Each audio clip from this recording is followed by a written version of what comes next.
garden. We're going to do a final harvest of our green beans.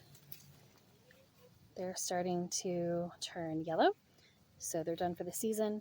So we'll do a final harvest, and then we'll actually go ahead and pull the plants out as well. And this is going to go in a wheelbarrow because we don't want any pests or anything from the old garden to winter over and start up for the next garden.